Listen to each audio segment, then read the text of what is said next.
Good morning. Welcome to Storytime. For those of you who don't already know me, my name is Sheila. You can call me Miss Sheila, Mrs. Bruckmeyer, Mrs. B, whatever works for you. So now that the libraries are back open, we're back in the meeting room and I have this amazing comfy chair. I sort of feel like maybe I'm a queen in a throne. And if you'll remember, for summer reading, we're using Imagine Your Story. So today I'll imagine I'm a queen, or maybe a dragon, since I'm wearing my cool dragon shirt. But we're going to read stories from other lands and other cultures. Stories are told all over the world, and they're very important to people to help them remember their history and remember their land. But let's start with our hello, bread and butter, marmalade and jam. We'll say hello in Spanish, hola, French, bonjour, Swahili, jumbo, and Chinese, ni hao. You got your clapping hands ready? Bread and butter, marmalade and jam. Say hello in Spanish if you can. Hola. Bread and butter, marmalade and jam. Say hello in French if you can. Bonjour. Bread and butter, marmalade and jam. Say hello in Swahili if you can. Jumbo. Last one's ni hao, okay? Bread and butter, marmalade and jam. Say hello in Chinese if you can. Ni hao. All right, our first book today, I'm going to put my glasses on so I can actually see the text. Our first book today is called Fry Bread, and it is a Native American story. And I've eaten fry bread before, and I like it. But when I read the back of this book, I learned that different Native American tribes have different recipes. And so they'll talk a little bit about this in the story written by Kevin Noble Maillard. And the pictures are by Juana Martinez Neal. And it is published by Roaring Brook Press. Let's find out about fry bread. Look at, I don't know if you can see, those are little teeny tiny words. Those are the names of all different Native American tribes in our country. Fry bread. Fry bread is food.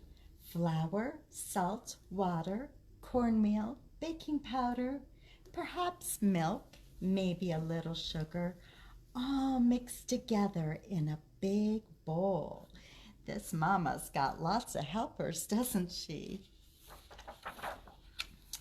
Fry bread is shape. Hands mold the dough, sometimes flat like a pancake, or round like a ball, or puffy like Nana's softest pillow. And I've had it more round or puffy. Fry bread is sound. The skillet clangs on the stove. The fire blazes from below. Drop the dough in the skillet and the bubbles sizzle and pop. Maybe you've made donuts or fritters, something like that, that sizzles and pops when you drop the dough in the oil. Fry bread is color. Golden brown, tan, or yellow, or deep coffee, sienna, or earth. Light like snow or cream, warm like the rays of the sun. Fry bread is flavor. See beans or soup, smell tacos, cheese, and vegetables. Delight in honey and jam. Rise to discover what brings us together. And in cultures all over the world, people have special foods that they eat, especially around holidays. Fry bread is time.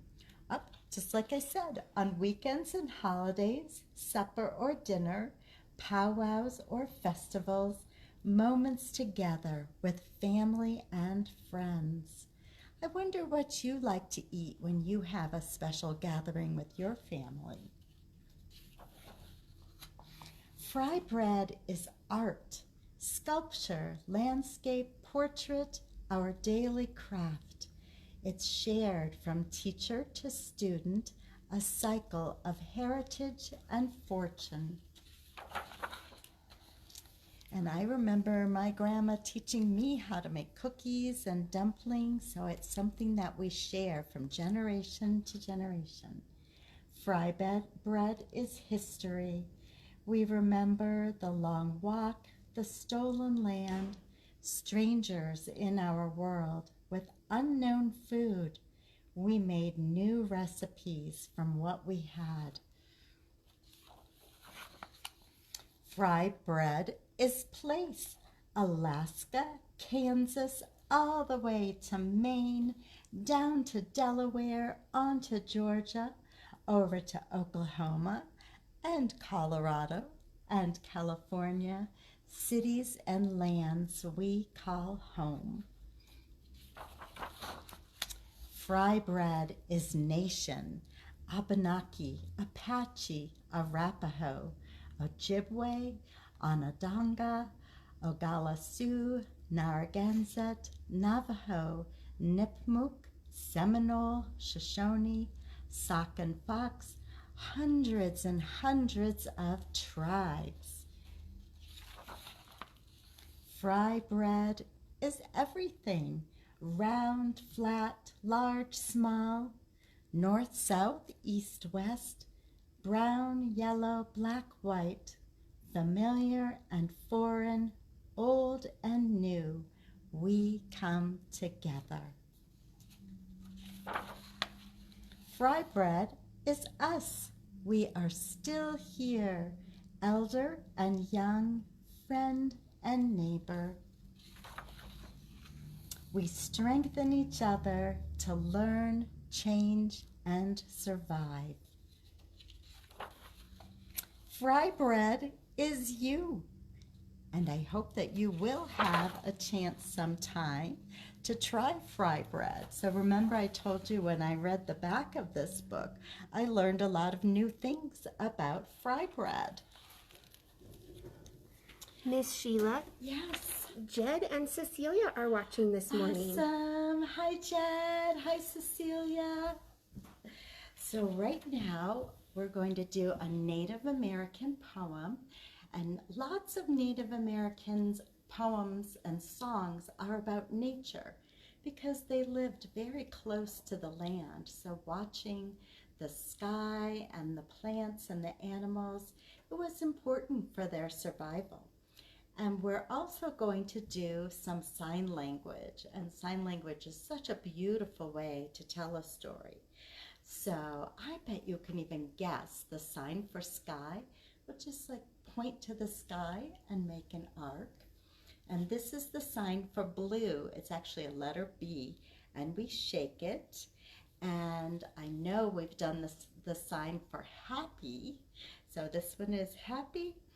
And let's see, we'll do birds and peace. Are you ready? We'll do it 2 times, so the second time maybe you can remember where to do some signs with me. Ready? Come, soft skies of blue, over the earth of verdant hue, bend in peace. Clouds by the sun's breath, all are gone. Blue sky, joy fills our hearts anew. Sorrows cease, songs of birds sing of thy peace. Blue sky. Let's try that again. I hope you will at least join me for the blue sky parts. Are you ready? Come, soft skies of blue, over the earth of verdant hue, bend in peace. Clouds by the sun's breath all are gone. Blue sky, joy fills our hearts anew.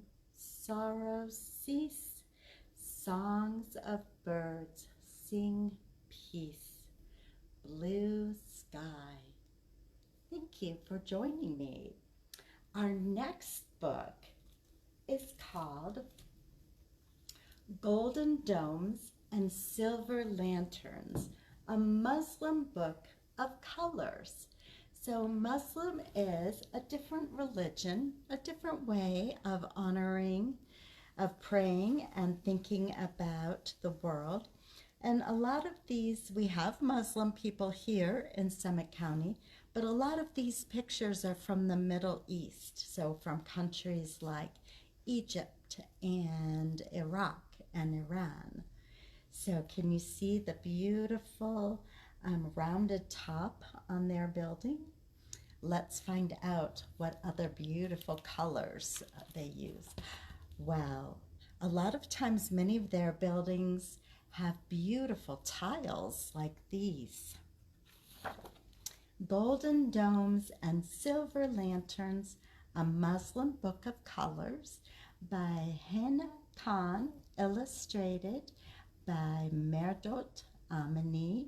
And I apologize to the author and illustrator if I didn't get their name quite right. And this is published by Chronicle books. Red is the rug Dad kneels on to pray, facing toward Mecca 5 times a day. So for us, where we live, facing Mecca would be to face east. Blue is the hijab Mom likes to wear. It's a scarf she uses to cover her hair. And you might sometimes see people in the grocery stores here or Target or somewhere like that who wear hijabs. Gold is the dome of the mosque, big and grand. So a mosque is like a church or a temple. Beside it, 2 towering minarets stand. So minarets are these kind of thin towers. White is a kufi, round and flat. Grandpa wears this traditional hat. And in many countries, it is traditional for older men and women to talk together and have tea or coffee. Black is the ink I use to draw Arabic letters that spell Allah. So look, their alphabet looks quite different from our alphabet. Brown is a date, plump and sweet. During Ramadan, that is my favorite treat. Ramadan is a special holiday for people of the Muslim faith. Ooh, I like this. I wonder if you've ever seen this before. Orange is the color of my henna designs. They cover my hands in leafy vines. Many times in India or in Muslim countries, when a woman is going to get married, they do beautiful designs on her hands. Purple is an Eid gift just for me. I open it up and love what I see. Oh, her doll is a beautiful purple dress and purple shoes too.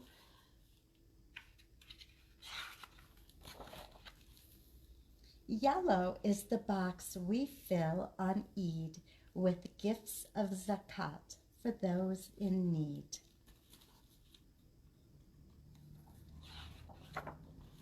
Green is the Quran I read with pride. Grandma explains the lessons inside. Silver is a fanus, a twinkling light, a shiny lantern that glows at night. Look at the beautiful moon over the mosque. All of the colorful things we've seen make up the world of my faith, my deen. The end. Now, if you all have watched Miss Jen at all on Saturdays, you might know how to count in Spanish or in French.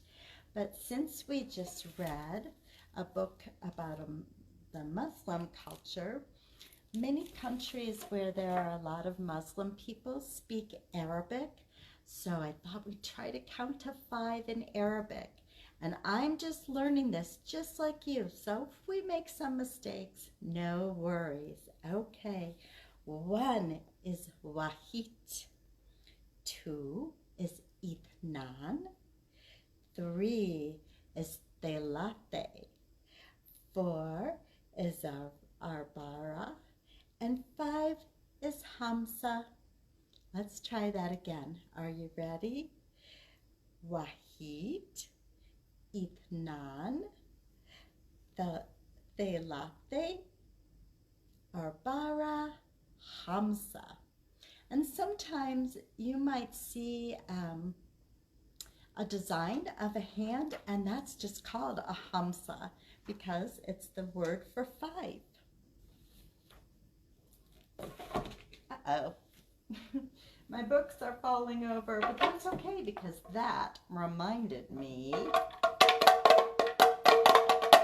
drums and musical instruments are so important in many cultures all around the world. And our last book today is called Drum Dream Girl. And this is based on a real story. So in Cuba, way back, probably like when my mom and dad were children, so your great-grandparents, in Cuba, girls were not really supposed to learn music, and especially girls were not supposed to play drums. What? That's not fair, right? And that doesn't sound fun because drums are the most fun instrument to play. But there was a girl named Mio, and she kept playing until everyone realized how talented she is. So let's hear her story. Drum Dream Girl, How One Girl's Courage Changed Music by Marguerite Engle. Pictures by Rafael Lopez. Wow, look how colorful it is where she lives. And it's published by Houghton, Mifflin, Harcourt. She's even drumming on the moon. How did she get there? On an island of music in a city of drumbeats, the drum dream girl dreamed.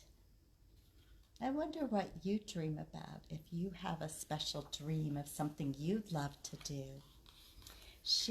This girl dreamed of pounding tall conga drums, of tapping small bongos, and boom, boom, booming with loud, long sticks on big, round, silvery, moon-bright timbales.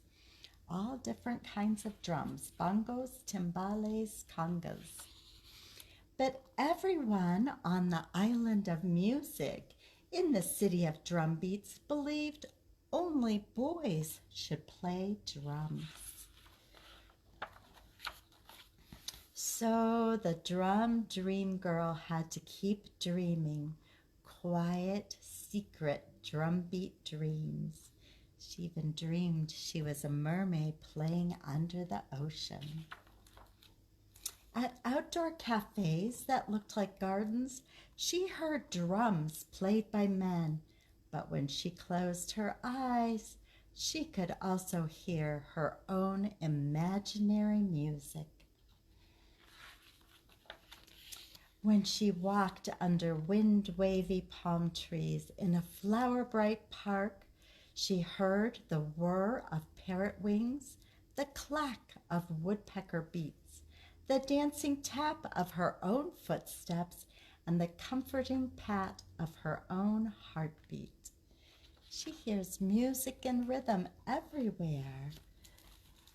Oh my gosh, look at that tall man on stilts there. At carnivals, she listened to the rattling beat of towering dancers on stilts. Do you see? They've got some maracas and other rhythm instruments. And the dragon clang of costumed drummers wearing huge masks. At home, her fingertips rolled out their own dreamy drum rhythms on tables and chairs. And even though everyone kept reminding her, girls on the island of music have never played drums,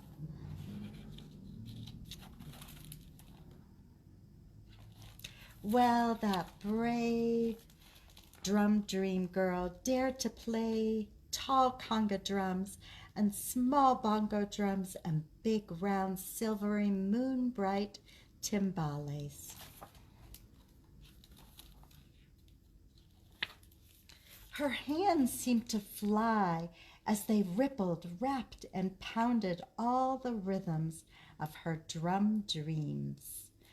I love this picture, how colorful, and that because she's dreaming, she can fly. Look at that bird. That bird has people legs on it. Her big sisters were so excited. They invited her to join their new all-girl dance band.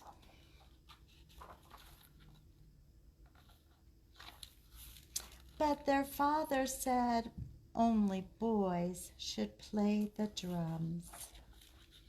So the drum dream girl had to keep drumming and dreaming alone.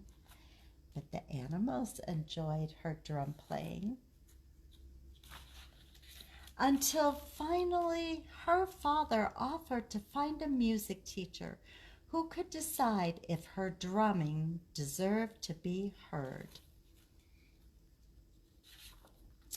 Well, the drum dream girl's teacher was amazed. That girl knew so much, but he taught her more and more and more, and she practiced and practiced and practiced until the teacher agreed she was ready to play her small bongo drums outdoors at a starlit cafe that looked like a garden. I wonder how she's feeling. Excited? Nervous? And everyone who heard her dream-bright music sang and danced and decided that girls should always be allowed to play drums, and both girls and boys should feel free to dream. The end. And there she is, dreaming on her big, tall conga drum.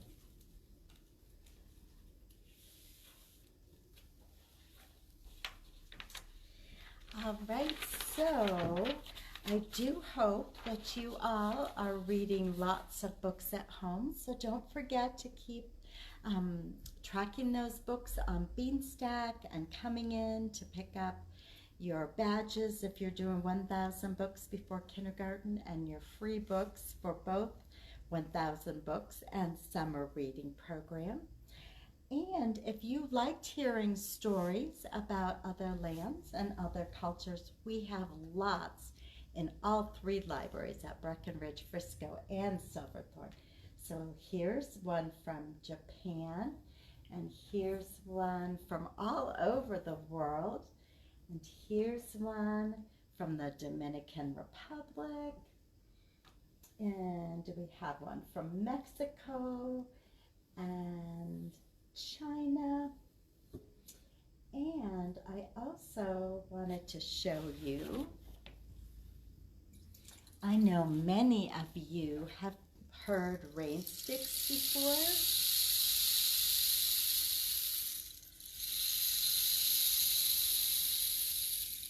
And rain sticks originated in Chile, a country in South America, in an area of desert where they needed rain very much.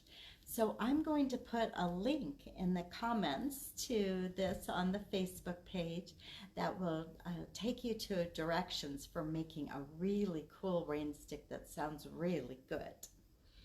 All right, so thank you so much for joining me today.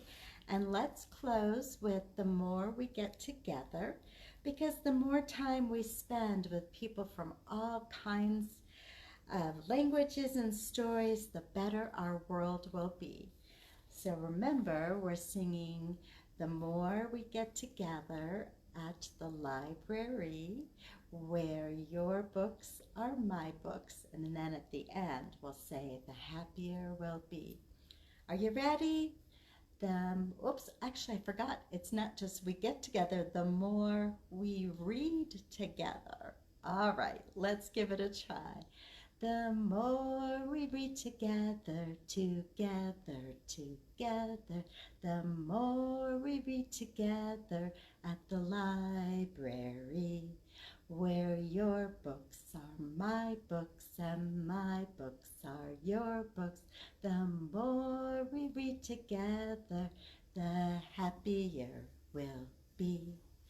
And don't forget to watch me with Randall at our campfire story time on Friday evening.